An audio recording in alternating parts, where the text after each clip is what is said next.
Hey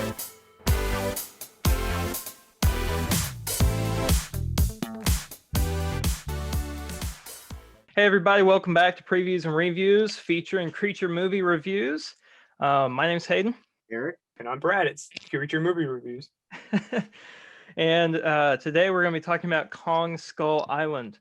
What were you guys' initial thoughts on this when it came out? I was hyped. I was extremely hyped when I figured out it was going to be in the same unit. I was living off the high. I really liked Godzilla 2014. I liked the it was almost like an artsy take on a Godzilla film. It was very slow paced, very the cinematography was like well taken care of. It wasn't like your typical giant monster mashup. The monsters were hardly in the movie. It was more of a character piece for the characters with monsters in it. So I was thinking Kong versus Kong Skull Island. I was thinking it was going to be almost the same thing, more character centric, with people on the island, almost but with a bigger Kong and bigger monsters, and a different vibe on the island in the 80s. And it was still really good, but it was again more monster focused, which I'm not complaining there. Either way, that's good. Yeah, I'd have to agree. I remember seeing trailers for this in theater, and in the theater, and it just looked big. I mean, the sound and the it was just a big movie with Kong obviously being big and stuff. Unfortunately, I didn't see it in theaters, but I did watch it, recently, and it's a good movie. Yeah, I liked it. Yeah, I actually went and saw this movie twice in theaters. Once with a buddy of mine that I actually went and saw Godzilla 2014 with, and then I had to take my family to go see it in theaters because they love King Kong. And they were kind of disappointed in it because they were expecting more like the 2005 type of King Kong. But I really enjoyed it. The only thing that disappointed me was, how they've got like that pit where the skull crawlers like drag all their meals and stuff, and so you got all these skeletons everywhere. My only complaint is it shows us a massive triceratops skull, which they show in the trailer, but there are no dinosaurs on the island. This is, I think, the first time other than King Kong versus Godzilla, I think it's the first time we've ever seen Kong's island without dinosaurs. And of course, me being a dinosaur person, that's of course I'm going to have that complaint, but it wasn't a serious complaint for me. They did have, large creatures, but no dinosaurs. You're right. They had like large yaks and a big spider and stuff like that. Yeah. I think that kind of filled the gap but no T-Rex. I mean, that. I think they knew not to put dinosaurs because they wanted the island to be different. They didn't want it to feel like, again, they can't outdo Peter Jackson's dinosaur-filled island. They can't outdo. They just wanted like weird off. Like if you look at the concept art, there's like a giant tiger that like blends in with the trees. There's all kinds of this offbeat stuff that you wouldn't typically see in a King Kong movie. Yeah, I think that's what they wanted the island to be. And I definitely appreciate. It sounds like that. They were. Go ahead. Oh, I was just gonna say I definitely appreciate that they did do that, and then just left the Triceratops skull as kind of an homage. Personally, my favorite creature in the MonsterVerse is probably the skull crawler. They were cool. They were definitely a unique, different monster. They looked cool. They had just enough like oddness, like how they didn't have back legs or something. They made them just different looking, and they were very strong, and they could take down Kong's parents, and they were really cool, and they were built up to be the bad guy, and it delivered. Yeah. What were you saying before? You were saying something. It sounds like they took all the people that you were saying, those teenagers and the people that watched the 2005 Peter Jackson version and complained about it being on a boat all the time and complained about all that stuff. And was like, okay, we'll make you a movie then. And that's what this is. Yeah. Good. That's a good way of putting it. That's a really good way to put it. Cause like, if you want a King Kong movie, that's definitely the one you want to pick for most audiences. If you want a King Kong film, the Peter Jackson one's the best. That's perfect. Yep. That's how I'd say it. Yeah. Yeah, for sure. That movie does not take its time getting to the action at all. No. Like about 20 minutes in, and you got helicopters shooting at a giant gorilla. Yeah. And I love that this film is really the one that started world building for the MonsterVerse. I mean, it brought in Monarch, it brought in cryptozoology. I mean, of course they're going to bring in. Monarch was I mean, brought in I was just going to say, of course they bring all of in that was like. brought in, and I was just going to say, of course they bring in cryptozoology because their version of Kong is basically like the god-sized version of Bigfoot. So it makes sense. It makes sense to have cryptozoology. right. But what was you going to say, Eric? I was saying Monarch was brought in the first one, if you remember, Dr. Shirazawa, and then they kind Yeah. of built the world up at the beginning of the movie where you see the that giant skeleton of a Titan that they're all walking in, and Yeah. they're talking about how this one is Godzilla's older than that one, just little stuff like that. That there are other creatures out there, and then throughout the opening and ending credits, you have different monsters that you see throughout history. Yeah. It was just little Easter eggs. Yeah. It I mean, they wasn't as definitely, had it wasn't Monarch, as but like they never mentioned it. It was just kind of it there wasn't as in good. appearance. Yeah. Oh, yeah, I guess. I mean, they talked to that main character about it for a while. Remember Yeah. on the ship when his dad died? Mm. Yeah, I think Right. John Goodman was a big part of that. Yeah. Yeah. Now, is the 2014 Godzilla canon with Skull Island? Did that happen? Yeah. Okay. Yeah. Okay.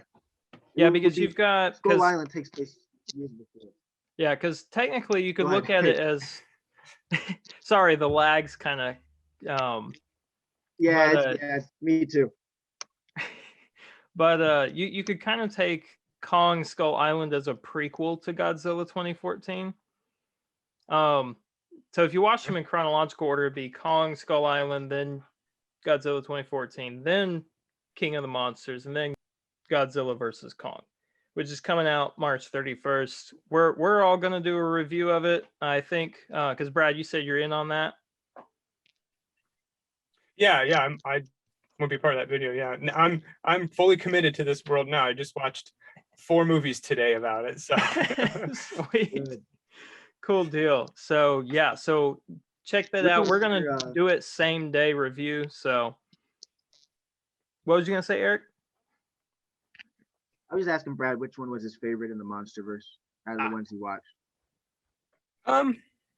so we're gonna take Peter Jackson's one off the table. Yeah. I liked. See, Skull Island's fresh. That's the last one I watched, so that one is good. But also, I really liked the most recent Godzilla, King of the Monsters. Yeah, that one's really good. It seemed like they listened to the fans, but yeah, we can get to that when we get to that. As far as Skull Island goes, again, they listened to the fans. They made King Kong huge again and made him a formidable foe. I didn't really like Samuel Jackson's character. I understand him. He had to be there, but man, just take a step back and realize you're not going to kill this thing, right? And move on, go home. I think that was the point of him. The way I picked it up was that that man had fought like in Vietnam so much, and he couldn't let go of a war. It had to kill him. He was nuts. Yeah, he had gone. I'm going to say crazy, just because that's what he needed to do. I think when they called him and said, "Hey, we have one last mission for you," he kind of smiled and he was like, "Yeah, I'm ready." Yeah, because I found this character honestly kind of annoying. In some regards, it's just like, okay, why are you here?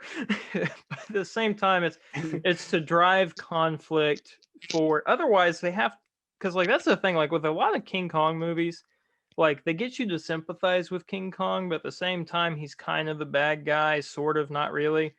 And they wanted to be able to make King Kong completely a good guy for this movie. So they had to have some sort of other antagonist. So they pick both a human military guy and then a big toothy lizard with only 2 legs. And that's kind of how they went about it. But how would you guys rate this popcorn buckets wise? I'll let Brad go first. Sure. Yeah, I think popcorn buckets. It was very entertaining. I got to the action real quick. It was a shorter movie, 2 hours long, so it was more condensed in there. I would have to say I mean, I thought about this, I'm prepared for it. And I'm debating between 4.5 and 5. Let's just go with 5. It was good. It's fresh in my head. It was very entertaining. I'd watch it again. Sure. 5 popcorn buckets. Sweet. Yeah. Eric? For me, I'd give it a 4. It was super entertaining. I really enjoy it. It's one of my favorites in the MonsterVerse.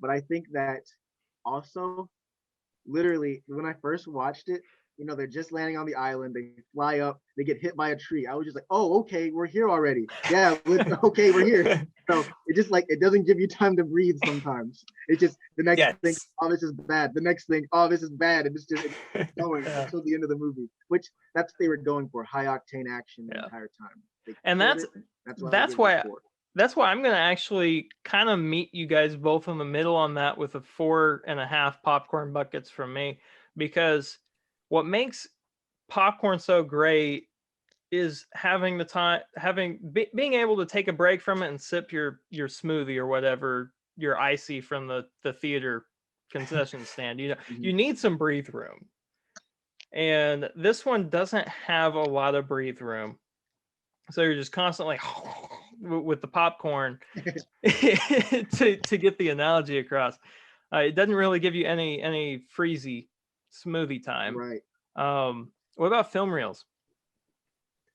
I would have to go a little lower than the previous movie, the Peter Jackson movie. But it was still, I mean, technically, Kong looked great. The CGI looks good. The monsters all look good. They're all of them look good. But it just didn't have. I mean, I'd go 4. Yeah. For me, it's gonna be so. You gotta think of it. A lot of they filmed a lot on location, right?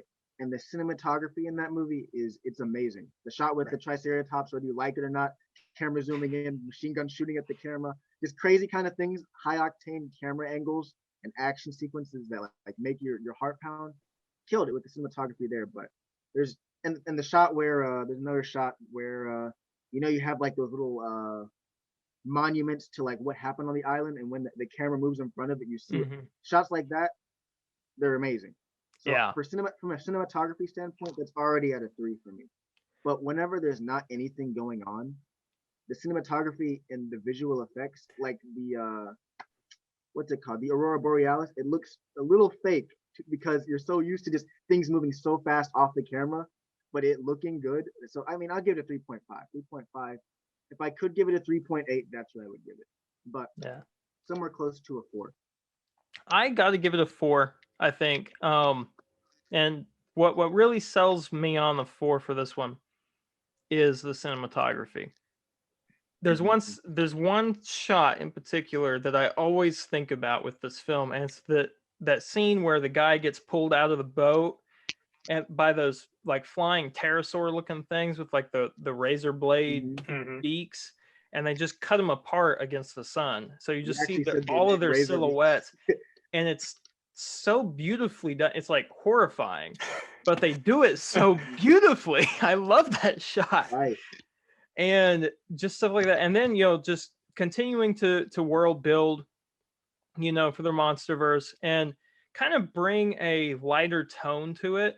Because if they had made it as stoic as the 2014 Godzilla movie, that's what we would have to expect for all the preceding movies. And they wanted to be able to have a fun franchise and acknowledge these are big dumb monster movies, but we're trying to do them as realistic as possible.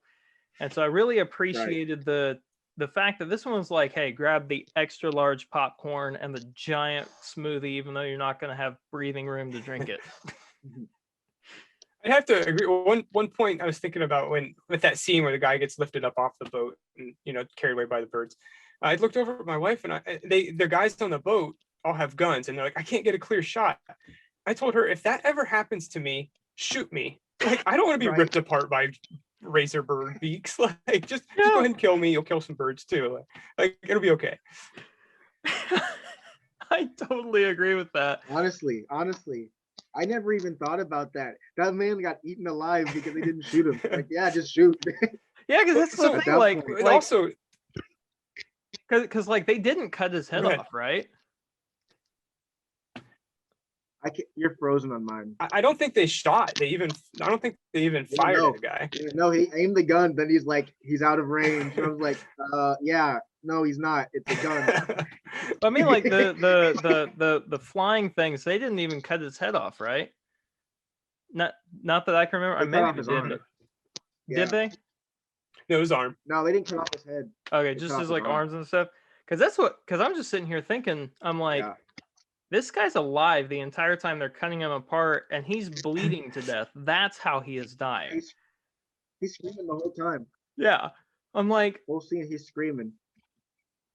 oh my, that's awful. But so maturity wise, what would you guys give this? Oh, this movie.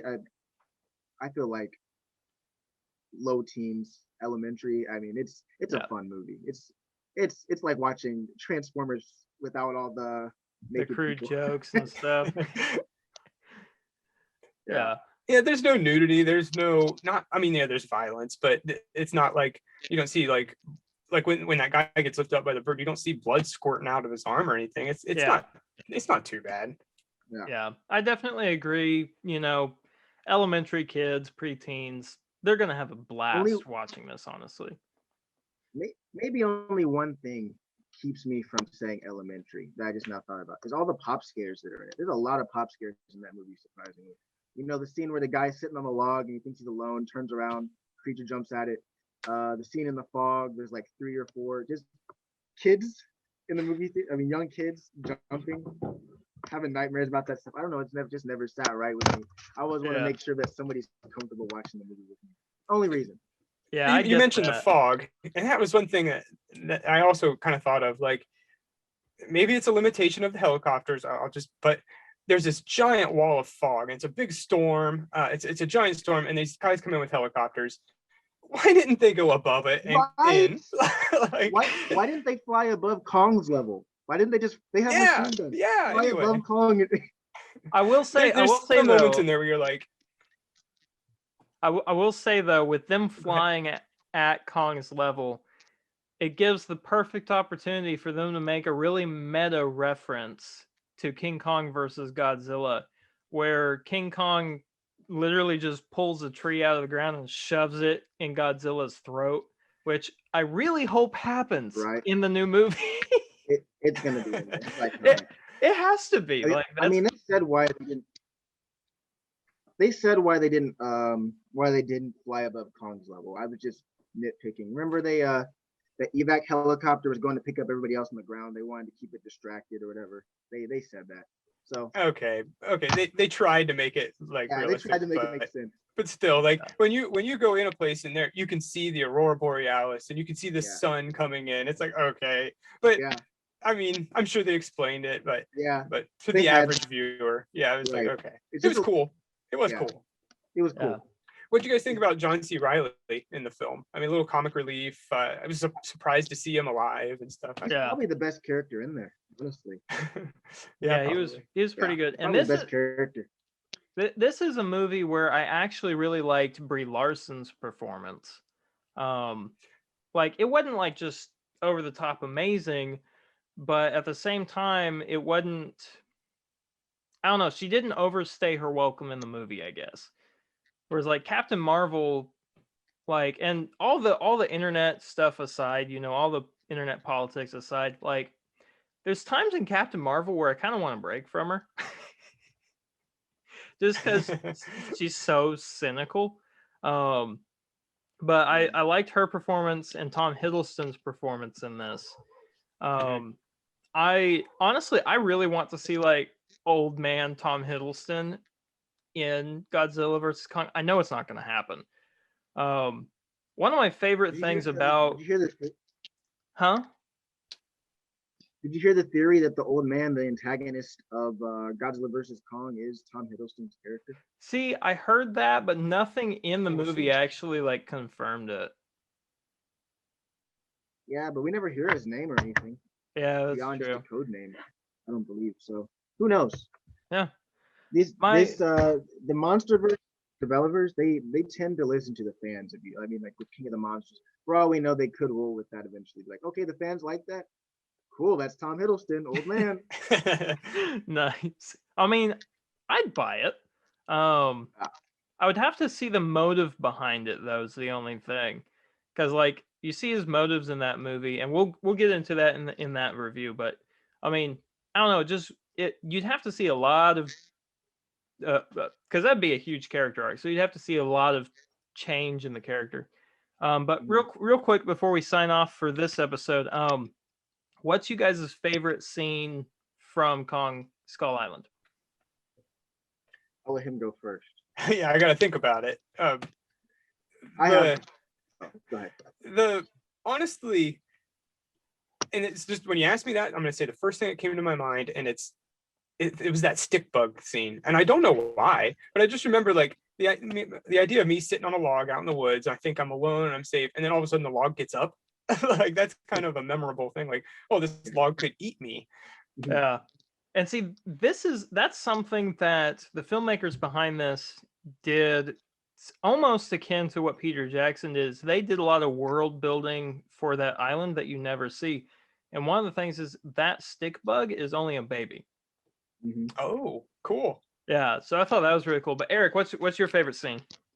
You love it whenever that guy holds those grenades in his hand and tries to be a hero and gets. I'm just kidding. That's not my favorite. That was scene. funny. I'm just kidding.